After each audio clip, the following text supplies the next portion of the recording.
Welcome to episode 4 of Do You Have a Minute? We had a great week this week with our combined cohorts. We are asking everyone's patience as we take a little bit additional time in between lunches to ensure that everything is cleaned properly. Our vice principals and guidance counselors did an amazing job with the welcome back assemblies this week. We hadn't done them in over a year. Students, remember, if you can't comply with our safety protocols, you might be placed back on virtual. Our school improvement team met with the New Jersey Department of Education this week, and our school again did an amazing job on our most recent IXL data. And we want to thank Mrs. Gribble, Mrs. Parlow, and Mr. Hinckley as parent representatives to this very important committee. Our staff recognition this week goes to our administrative assistants.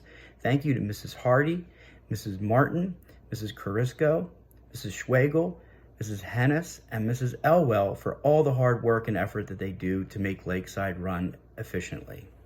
Have a great week.